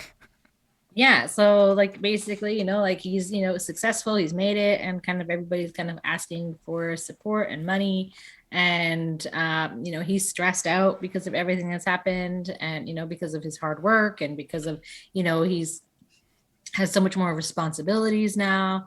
But at the same time, like, it doesn't stop him from also still being depressed, and how he doesn't really feel like, you know, even though he has all of this like greatness around him now, that, you know, he doesn't really feel like anybody really cares about what he's going through and what he's gone through, and, you know, just kind of how he can help solve other people's problems. And he mentions the fact that his cousin hung himself, and, you know, that he lost his baby, and it is just a very sad, depressing reality, you know, which, you know, could be part of the reason why I wasn't really feeling so connected to this project. Not because it's bad, but, you know, but maybe just because it's a bit of a downer, and that's not really something that I would personally choose to listen to. But I totally understand why he's feeling this way. You know, and he talks about the fact that, you know, everybody drinks, but nobody really admits the reason that they're drinking, you know, and it's because of like the realities of like this hood life that they've all experienced together, and like, you know, that it is, you know, because of depression, and like because of like, you know, these lived experiences. So I think that that's, you know, really cool that he's able to like kind of connect all of this and make sense of it in his mind. And I like the speech at the end by Wallow 267. I thought it was good. And this one is just like another song about like his struggles and kind of the things he's questioning, and, you know, what, you know, his perception is of the people around him and how they are. So I give this a 4.4 on 5. I like this song. Again, it's like this deeper side of it. And I had to start listening to it because earlier in the project, and I do believe sequencing matters, he talks about almost in a callous way, like people don't like perceive you stressed. You know, like they don't like, you know, imagine Conway stressed. You know, it's almost like this big bravado image that gets put on all the time, and to a point where maybe people don't like really realize how stressed he is. So it's like to deal with that situation, he makes songs like this so you can actually hear about some of the stuff that's going on in his mind and how he feels. And there's a bunch of different things that are on his mind. Like, I guess there is that implication where, like, you know, you get signed to Shady, so you get this crazy amount of money, and then people like just expect all kinds of great shit. People expect you to be there for them, and honestly, like, I can't say I have money like that, but I can imagine that the second I did, a whole bunch of people are gonna be up in my face like, hey, because that's just Yep. kind of what it is. And when you're broke and you just kind of got effort and grind and shit, yeah, people are way less interested in you. And there's certain people I would be willing to help out in those moments, but there's certainly people I would be like, am I really going to give you money? Like, you kind of were a dick.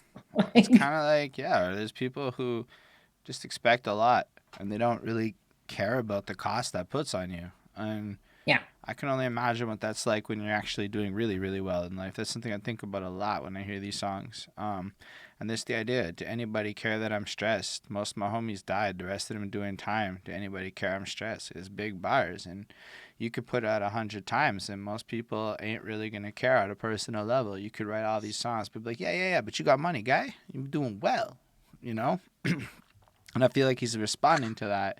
And then it's like, you know, kind of talking about how he lost his kid or how he lost his cousin or the fact that he's an alcoholic. And he's just kind of like, are we even willing to have that conversation? That maybe the fact that we drink every day and get fucked up every day is a disease and we're all kind of fucking depressed and shit. Like, are we going to acknowledge this in the world? And I really think Yep. it's cool to put this song out the way he did. Like, he really tackled this shit from like a grown ass man trying to have an honest conversation about what it's like to be him and the things that are on his mind, and then even his coping mechanisms and how complicated the current socio-dynamic politics of it are. Like, it just feels like he wants something more peaceful in his life, and I think that's cool.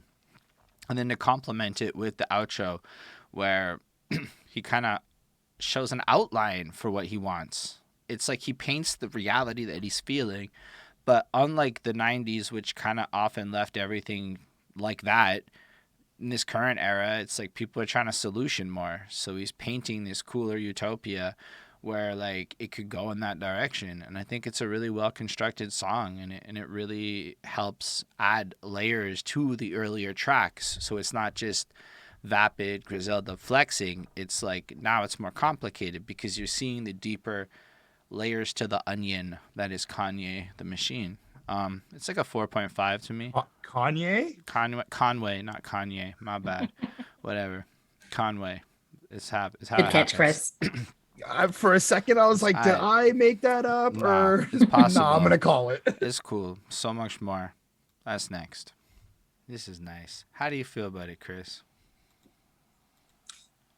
I like how he's following up from kind of expressing how he's super stressed to trying to show people that he's more, that he's not just a lot of maybe the bars or a lot of like what he speaks about, but he does have other ventures. He does have other, brands and investments that he's looking into. He has other sides of him that he wants people to see, which I thought was super cool. I like the powerful intro line on the first verse. They say the eyes is the window to the soul of a man. I was like, that's a really hard line to start with. I thought that really captivated me in there. I like how he stands out and just kind of like divides himself by saying like, I see you and you look weak to me and that stuff. So it's like, I like how he's still keeping that like, I'm better, claims he's a legend, which definitely is always is always a fact here. I like I think it's in the second verse. I like how he addresses the he makes this parallel to like labels and 360 deals to still being like in slavery, because like the labels and stuff still like own the masters and happens to be white people or whatnot, which I thought was something really standing out. I like how he addresses again like this organic love, and you should just kind of be real with yourself and get your fans to organically come to you and not kind of pay into some of maybe the payolas or whatnot. Which I thought that's just very real of him. The way that I see him is like, yeah, you did put all like the groundwork and ran the roads and got people to like really fuck with you organically. So that was super dope. But I can't get over the chorus. I think that's what's really standing out to me, is just the fact that he wants people to know that there's so much more to him. Like kind of this acknowledgement of like, I know what I give you. I'm aware of the lyrics I give you. I'm aware of like maybe the persona and shit, but like you need to also understand that this is my story and I'm trying to explain it the way I can. And there's so much more than what you guys think there is. And I just thought that was very powerful and a little bit relatable too, where it's like, just as an artist myself, or the way sometimes I feel like, yo, there's so much more to me that people don't know or don't realize, that it's like, I'm trying to show y'all, I'm trying to catch up and get it to where it's supposed to be. But like, damn, like sometimes it's just, you hear certain opinions about yourself from people and you're like, man, if only you knew. I thought it was dope. I thought it was really, really good. I feel like there's a kind of like a little shift in this project now. A lot of these songs seem to have this like somber tone, this more like smoother type of real, like not heavy, like gangster bars, I want to say, for a lack of a better term. But overall, I thought this was super cool. I left this with a 4.7 on 5. I thought it was a nice follow-up to the last one. Yeah, I agree with Chris. I definitely feel like there's definitely like a shift in this album. And so what he's talking about here is that he is a legend, but he realizes that he'll never get the credit for making the impact that he has on like the hip hop world. And that he is so much more than anyone ever thought that he would be. And like even like he's kind of like astounded by his own success and what he's done, and that he is so much more than just a rapper. He's kind of telling his side of the story, and he does a lot of good in the world, and that he supports and his community, especially he's talking about especially during COVID, and but obviously like there was no publicity for the good things that he does, only for like the bad moments of his life, where I mean, that's news, that's how it works, like it is true. So he gets famous for like these like hard situations that he's in, but he's he is just a good guy for the most part, just trying to live his life and do to give back to his community. So it is another sort of heartfelt song, another honest song about the realities of kind of being a hood celebrity to the world, and just kind of like what that means to him, and like how he deals with that. So for me, like, I think that this is probably one of my favorite songs on the album, in my opinion. He is talking about how he is so much more. It is still inspiring and empowering, and that he's trying to like translate that to other people as well, that kind of, you can be this, you are so much more than just that one thing that people think that you are. And he's more than what people think of him based off of the like Chris said, like the very little that they know about him. And and I can certainly understand that, since I am criticizing his album and I barely know him. So I am that person. So I think it's interesting. I give this a 4.5 on 5. Yeah. I think it's definitely a pivotal point in terms of like this album's energy has shifted. Like, and I feel like you like it clicks here. Like, oh wait, this is the same project. Like, it's got an evolution to it. And I feel like when you think to the story, the early songs kind of paint the picture of where he comes from, and now we're kind of migrating into the things he's dealing with now and the person he is today a little bit. And this is really kind of, the first verse is definitely just discussing his impact on the culture and all the different things he's done, and debating whether or not he's ever going to get his props or shape, which it is what it is. There may be a criticism to be made that Griselda pushes a little thirstily for that legend status. That's some of the stuff I've heard through circles of debates I've had over the years, and I'm not saying he's not. I'd argue that what they've done has excited a lot of mid-30s people to like give a shit, some early 40s people like, yo, you united a whole bunch of us to care about new music again. So that has an impact for sure. And then I like the chorus because it reminds me of Kanye, which is weird, but like, I mean, because I hit Conway the Machine before, whatever, but it reminds me of him because it reminds me of that 2013 interview he did where he's like, I'm so much more than a rapper. I'm not just a rapper. I'm so much more, I do all this other shit. And if you look at Kanye now, he's so much more than a rapper. And I feel like you're supposed to want to be more than that. Like, you're supposed to want to be bigger than like just being a rapper. Like, at least in your 30s and 40s and shit, like, why would you just want to be a rapper and live that one life? Like, there's so many things you can do.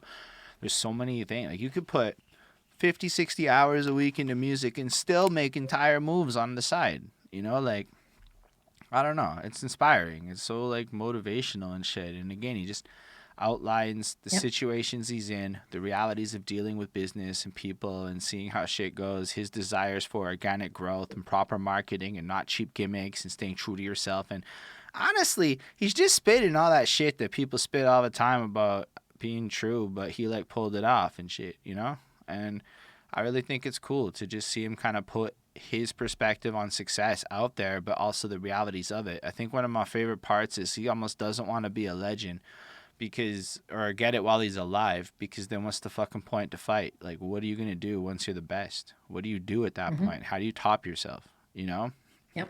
I really appreciated this one. It's got 4.75 on 5. It's real, like, Kanye's deeper than you would expect song, and I really appreciate it. Like, if you were questioning the depth and the versatility, I think this is a really, like, it's maybe like his flow is pretty static. He does what he does, but when you really listen to what he says, he has a lot to say, and therefore he can just kind of rap how he wants forever because he makes it interesting to listen to him. The beat's nice, it's uplifting, it's not at all in the same level of gritty darkness we were at earlier, and I think that's really cool too. I give it a grade already. So let's move on to Chanel Pearls. All right, how do you feel about another shift in tone on this project for a new topic? I feel like Bonnie should start this one. So he's just kind of saying that he's never going to stop. He's going to live this life until he dies. He has success, he's got money, he has, these bougie items and cars and things like that. So he can kind of buy whatever he needs to now. And just kind of that he used to be involved with some wild shit, but now he's living such a different life. And, it's still wild and, complicated, but he's able to like, spoil his lady with like, Chanel pearls and things like that. And at first I was guessing that Jill Scott was his like partner, because like she sounds very like connected to him. But and I don't really know very much about Jill Scott. And then I looked her up, and I looked up trying to figure out who like she was dating, who's Conway's dating. I couldn't find anything about who Conway is actually with, like his partner. But Jill Scott is single apparently as of 2022. So not with him, apparently. So that was just my misinterpretation. So she does a good job at like being connected. And you know, that she sees like at the very least, it sounds like she sees like and knows the effort that he's putting in to be with her and to like support her and kind of like give her like, you know, this, you know, very different life from what she had. So I mean, either way, it could be that she went through a similar situation, or she's just, I don't know, putting herself in that position. So for me, it's a good kind of like romantic song about kind of finding like the best partner for you and not just like, you know, spoiling them, but like also, you know, appreciating them. So yeah, I gave it a 4.4 on 5. How do you feel, Christopher Forehead? Yeah, so Bonnie, I think hit it nicely on the nail right there. It does feel like a Conway the Machine type of love song.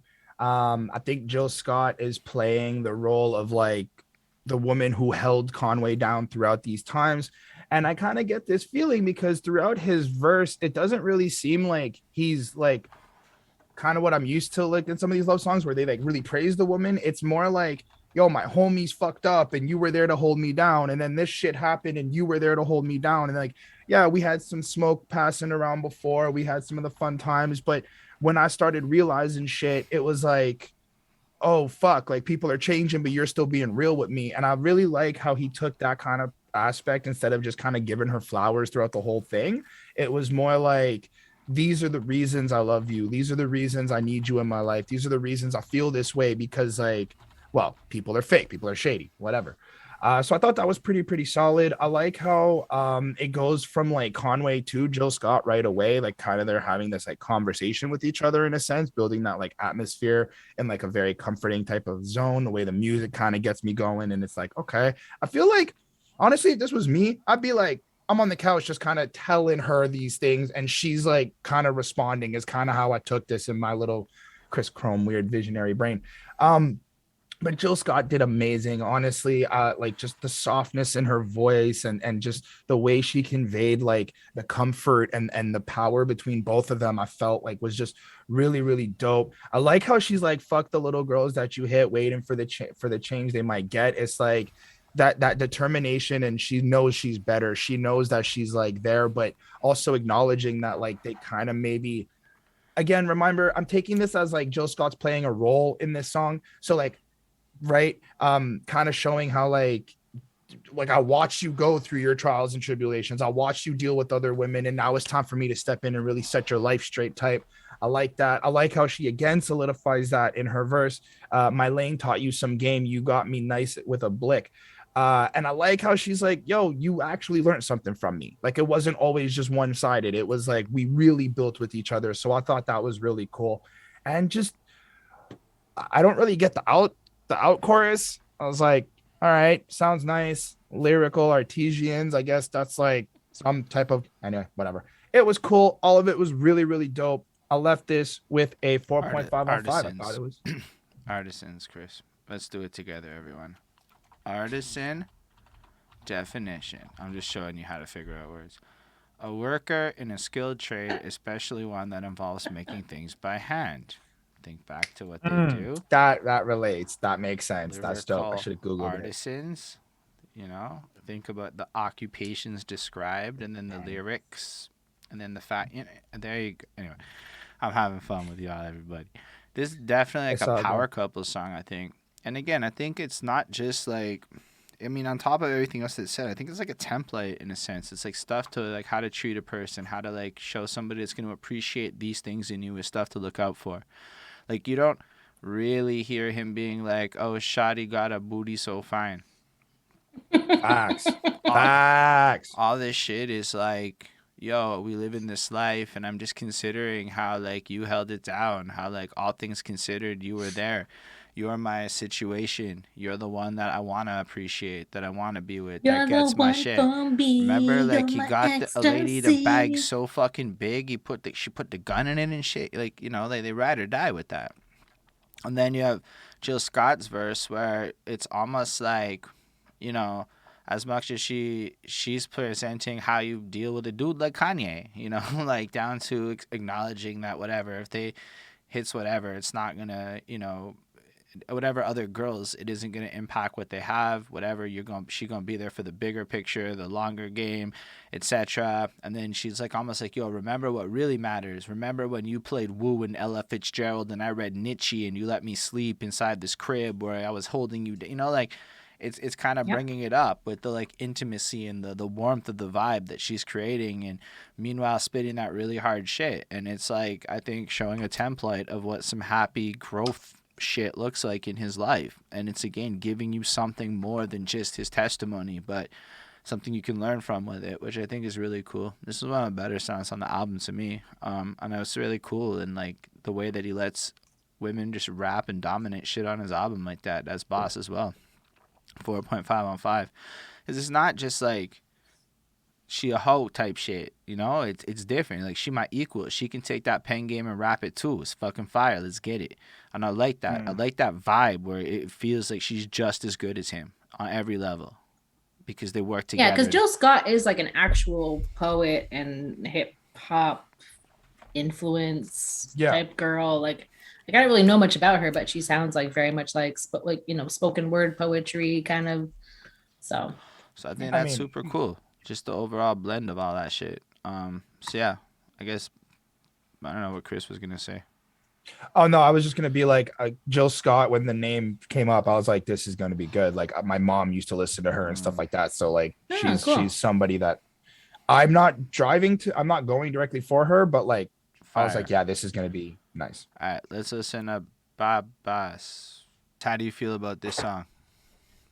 Okay, so first off, I thought, like, when I first listened to it a few times, I was like, this is some sort of like sexualized type of scene here, and this is dope. And then we get Conway making it super serious, and I was like, no, this can't really be it. And then sat down, read the lyrics, and now I feel like Keisha Plum is playing this like afterlife person, and like kind of showing Conway what like the afterlife is in the glimpse, because like just with the intro, blood gurgling at the back of his throat, the smell of gunpowder suffocates his nose, kind of seems like we're dealing with, this is the incident that Conway may have gotten shot, and like he's kind of seeing some type of heavenly goddess like person who's like bringing him to what I guess the promised land would be, in a sense, where, as we find out, it's just sexually and it's great, and there's like the girl fingering the other girl, and it's all super dope and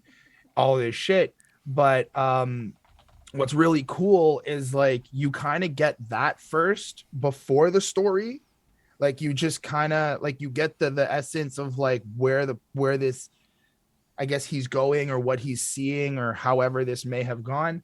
And then the interlude with God don't make mistakes. God don't make mistakes. It's like, well, if you are deserving of this, and this is God that doesn't make mistakes, then clearly it wasn't a mistake to still have you around to this day in 2022 and whenever this happens. So I think it's supposed to reinforce this idea of like, God didn't make the mistake. You were supposed to live through this to be able to get to where you are today. And I think that's kind of where I could be reaching, but I think that's where it is, because when Conway comes in, it's like, zipper on the stomach, that's mad stitches, young mothers, crack addictions. And it just kind of goes from there. And it doesn't seem like the most happiest time, like public schools underpaid, teachers miseducation, race discrimination, fuck a job application. Right. It's like you're kind of getting like, you look through it, all these again struggles and stuff, and then he ends with, look what I became, I went from a king to a god. And I'm like, oh, you're telling us like from the beginning, if you listen to the whole project, from the beginning when you were abused to now, this is where we get the first verse scene of what you're experiencing when that happened, that tragic scene may have happened to where you became a god in this lovely place. I thought it was cool. I thought it was really great. I had to really sit with this and kind of figure it out, but I thought it was super, super dope. I gave this a 4.5 on 5. I mean, Nice. yeah, I'm kind of. Did you give your thoughts, Bonnie? No, you can go. No, you can go. I don't want to forget. Okay. So Keisha just kind of sounds like she is like saying a poem again, like rather than like a verse. Like, and even though it's like super like blatant, it's also like super dope. I really liked what she did. Um, and this beat was really something else. Like it like speeds up and slows down, and it sounds like it's like off beat half the time, but it's on purpose, and it kind of like loops over itself, and it is definitely weird, but it works with this song. Like it definitely like puts you in like a off kilter like feeling. It is very grimy.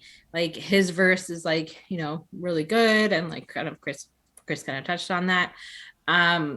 Like I did find that like the beat was like so consuming on this song and kind of like overpowering that like the words for me kind of got lost. Like I just kept like getting drawn into like the beat and less the verse. So that's my opinion on that. And like it could also like be because like he's talking about like this kind of like situation that was like off, and like it was kind of like jarring, and like, you know, it didn't really fit into like the proper flow, so it could just be kind of his like reflections through sound on how he was feeling. So for me it was kind of a little bit weird, but it is still a good one, so I gave it a 4.3 on 5. Yeah, I like it. I like it a lot. I think Chris kind of like hit it pretty much with it, where Keisha Plum's kind of narrating that moment where he gets shot, and he's kind of like his life is flashing before his eyes, and that's how come he kind of evolves from like the more gritty shit into the more of the fantasy world, you know. So Keisha Plum meets the machine. On the one hand, they make this great music, it's a cool thing, but if her character meets the machine and it's going into death and your life is flashing into fantasy life, apparently it's supposed to be one hell of a high. I don't know if you're talking about drug, like the impact of almost dying in that moment, I don't know. But the God don't make mistakes, I took it like, you know, in that sense, like every moment happens on purpose and you have to live through it, and it's not a mistake, and God just allows things to happen, and as long as you utilize the cards dealt and understand that and almost have the humility to recognize that God don't make mistakes, things happen, in a sense you can kind of move on from it. And then that whole verse from Conway, it like evolves from just this is the environment and just let me break down all the shit, you know, everything bad. And it's pretty well informed. It really breaks down a lot of elements about the system and all of that shit. And then he migrates into, you know, it wasn't Jesus Christ, it was a 45 that's my savior, so he got shot. Then he gets Bell's palsy, bullet scars, foreign cars, celestial beings align with the stars. So it's almost like because of this moment, he gets this like almost revelation, and he's able to become a god from previously being a king and evolve into this higher form. And I think it's really cool way to like manifest that idea of how God don't make mistakes in his life. I think it's a really strong song. It's like a 4.75. It's really cool, but it also does kind of culminate like when you're thinking about the whole project and its evolution. It's like, you know, everything kind of happens surrounds this one pivotal moment in his life, you know? And there's the before, the after, all these different things, but this was the pivotal moment that hits it up. And I think it's a great build up to the following song, right? Because it almost serves as an intro to it in a poetic way. Yeah. So I really like that as far as placement on the album goes as well. So let's move on to the last one over here, God Don't Make Mistakes, the title track. That's a big way to end the album, you know? Big way. Mm-hmm. Yeah. How do you feel, Bonnie? So this one is definitely like a more reflective sounding beat. And I think that's what this is. This is a reflective song. And we have featured on here Annette Price. And I like that the last like 3 songs on this album all feature women. And I think like the importance that women have on his life. So I think that that's like an interesting connection. So he's just kind of thinking about all of like the what ifs in his past, and like, you know, what if he had done this instead of that, and you know, like things would have taken him in a very different, you know, direction. And it's kind of like why he's appreciating each day for what it is, because he has made decisions in his past that were different from others, and ended up in bad situations. And so he's kind of, he is still connecting to the time when he was shot, and how he ended up in the hospital and everything. But like he is kind of saying like, well, if that hadn't happened, all this other stuff wouldn't have happened, like, or it might not have happened, and like how, like he dodged being killed, so many times, and that he made different choices, that he, so that God kept him safe, essentially. And how everything happens for a reason, and how each decision leads to another, and that's just how life works. And like I said, if he hadn't been shot, would you be still listening to this album right now? Would people know who he is? Would people care about who he is, or what he has to say? Would he have made different choices that would have changed his life in a very different way?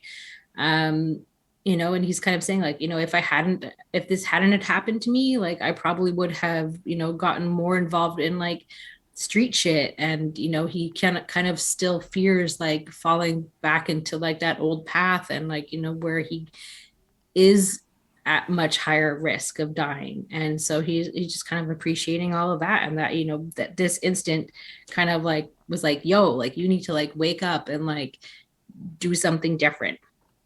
So it is like very like reflective and honest. And I appreciate how like self-aware he is, and like what his circumstances are. And at the end we have like what sounds like his mother speaking to him, while he was in the hospital having just been shot, just kind of like speaking to him. And even though he may not be fully like actively listening, like she's just kind of saying like, God doesn't make mistakes, and it's praying for him. And then at the end we have the like the beeping of the heart monitor, like it flatlines. And so like it made me wonder, like, did he die like when he was shot and was brought back? Like, did he have like a literal death experience and then came back from that? So like I don't really know the details of that, but it's definitely like an impactful and thoughtful ending, and just kind of questioning the wilds of life. So yeah, I gave it a 4.5 on 5. Chris. This is a very, very heavy song. I'm even listening to it again. I'm literally like holding back tears because it's really powerful the way his mom, or at least I guess somebody who's playing his mom or whatever, um, like really puts in that like that fear and just the at the same time like this proud for him, and like really happy that he did all the things he did, and like kind of like giving him his flowers, which is to me like on another deeper level, because in like one of the tracks before he's like, address us now as legends or this that, and like don't wait till I'm dead to give me my flowers, which was cool. Not trying to say anything about the mother like that, just like the idea and the concept of it. Something that stuck with me is, first off, Conway does a really great job in the verse, and Bonnie pretty much broke it down, so I don't want to like repeat a bunch of what was there.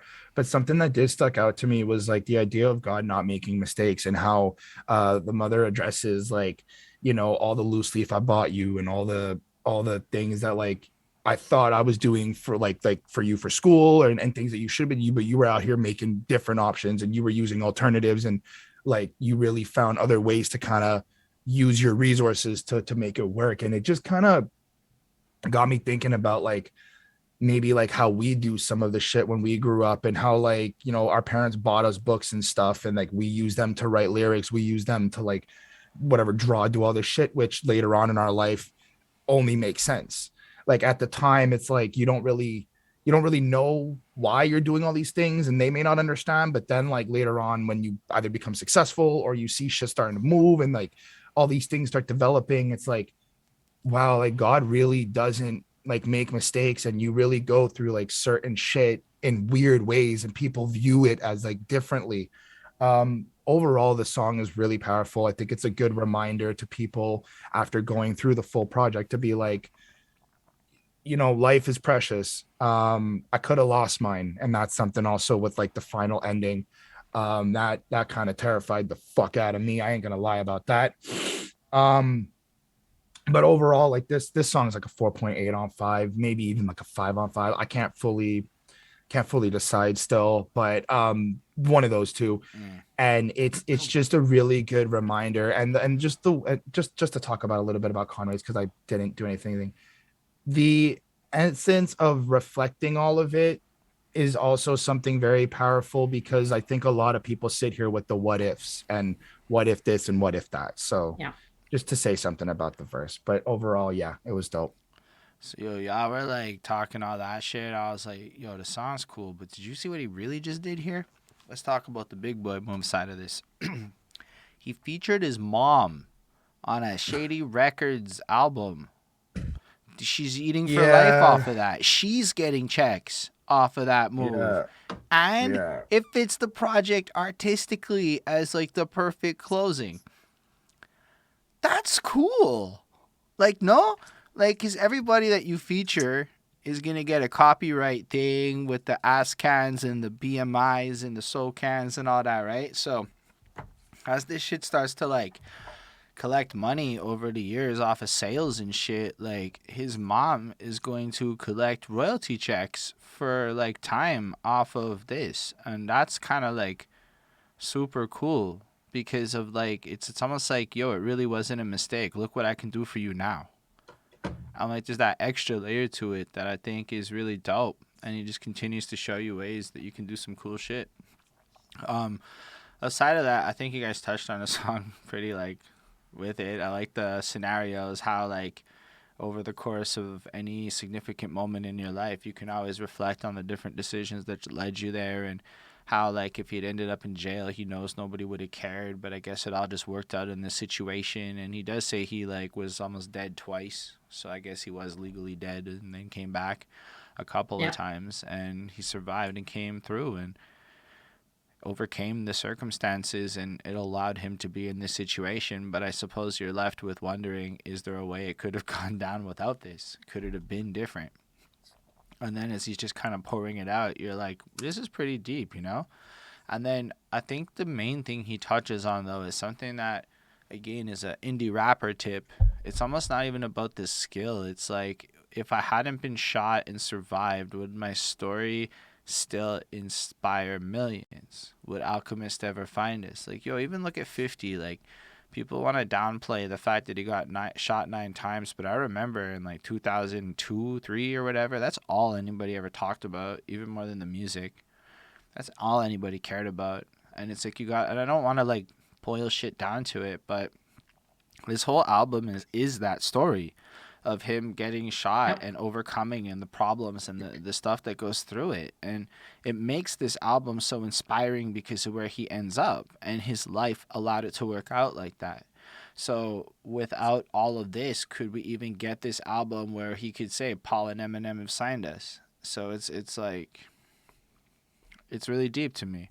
And then again, it's not even just about him. Get the assist with my bros, even if he's the one lifting the load. Like, it's not just about him. It's about getting everyone there. Then his mom comes through and he does his little singy outro, and it's kind of left to wonder, like, yo, even though we're still here, what if? It's like it gives you that open-ended what if. And I think that's cool because it's not said. He switches it to I wonder. But it's still that open-ended what if. And then the mom part's really tearful, and then it ends with the flat Yeah. line, and you're like, oh, but like he's here, so it's okay. But it's a really beautiful art project, and I'm really like impressed with that. I mean, look, like I would not listen to this that often, so I don't want to call it a 5, but I think it's fairly artful enough to be in that realm. So it's like a Yeah. 4.5, I guess. How do y'all feel about the album as a whole? So overall, I gave it a 4.34 on 5. So it's an 86.8%. So it's a pretty good album. I definitely had my like moments going through this. That I was like, I don't know if I'm gonna be able to do this album. Like this that just made me feel like uncomfortable and whatever. But I got through it and did that. Um but yeah, I mean, it is a good story. It is, I mean, you get to know Conway and like, what is that noise? That was- Why do I hear like something playing? Oh, my bad. That's me. It's very distracting. Sorry. Thank you. And yeah, so it's yeah, good album. Surprisingly, by the end, I thought it was a good album. So what Bonnie learned is don't judge a album by its first 4 songs. I guess. How do you feel, Chris? After going through the whole project, I think that this is a really good way to get Conway in a full aspect. If you've never listened to Conway and you listen to this project, you're going to get a full, what I feel is like a full description of who he is, the different layers, the different sides. And it feels like an actual, I don't want to say actual like that, but like an album. A lot of what I gotten from Conway and stuff, it seems a lot of just, I don't want to say repetitive in a negative sense, but it's like very, I call it consistent throughout the whole thing. This has many layers. This threw me around in certain ways. There was some songs I was like, I'm just gonna call it, I don't know, shit of shit. But the other ones are pretty much direct and they're layered with enough stuff that you can kind of pull a lot of wisdom from it and a lot of just good things from it. And yeah, overall it came up to a 4.42 after I calculated. I thought it was pretty solid, and yeah. So I think what Conway the Machine did is he was like, fuck it, there need to be a movie about my life, and I'm going to make the soundtrack already, and then they can just buy my life story and make a movie called God Don't Make Mistakes, and we already got the music ready. Up in the money he gives to his mom and shit. And that's what this feels like to me. It's like a really big album in terms of really introducing you to Conway the Machine, because this isn't just for the people that have been supporting him, right? Like, it's not just for that. Like, those people have been there. When you're at doing this big album, big launch thing, it's almost for like everybody that wasn't on board at the same time. And I think he does a really good job of really checking a lot of boxes and being super versatile and showing off enough sides of him that like these songs become stickier. And if like you don't go listen to the 18 other Griselda projects that'll drop over the next 2 years, and you just focus on the albums, let's say, you're left with like a really good, like polished. This is almost some like the best of Conway. I said it again. Fuck, the best of Conway. In like one little box, and I really like that. But it also feels like you're listening to a movie, and it's really well constructed, emotional tone, and I'm really impressed with it actually. Like, because you go into it and you're like, okay, what's it gonna be? You know, what's it really gonna be like? Like WWCD was aight. It didn't feel like a fucking movie like this, and I really do think it was nice. So I have to say I really enjoyed it. I guess it's a 4.5. Like I don't know if this is gonna be like considered a classic by a lot of people, but arguably it checks all the boxes of what all the classic albums do, and then you're left with what time will do with it. And if people choose to listen to it in a decade, we call it a classic. Otherwise, we won't. That's how it's gonna go down for that side of it. But yo, I guess that's the end of it though. Appreciate all of you coming through, watching it on the live. For those of you that didn't watch it on the live, twitch.tv/behindthatsuit. And yeah, we appreciate you watching it, not on the live too, on YouTube or wherever you're at with it. So make sure to like, comment, subscribe, follow. If y'all want us to review particular albums, patreon.com/behindthatsuit, and then you can earn that super duper buy the rights to do it really quickly privileges. Follow your lady friend Bonnie on Instagram. Yeah, all of our links will be in the descriptions and stuff. Follow, and anybody that wants to tweet Chris Chrome 93, he misses that for the one time he got a tweet, so you can give him love there. On that note, though, for real, we appreciate everybody who support this and allow us to keep running this and to show up. Because if people weren't showing up, it would be so much harder to be as enthusiastic to come through and do this with love and shit. Facts. And it's a community vibe, in my opinion. This is what it is. Shout out Chris's cat in the background. Big VIP of the episode. I just want to say before it ends, the entire time we're talking about the serious fucking song and like the death of Conway, she's there just like doing her cat business. And I'm just like, that's how it be, man. That's the essence of life with cats. On that note, appreciate y'all one more time. It's been really great. Don't even know what comes back. Lindell, don't worry. Your Patreon request will come soon enough. And on that note, everybody, live long and prosper. Peace, everyone.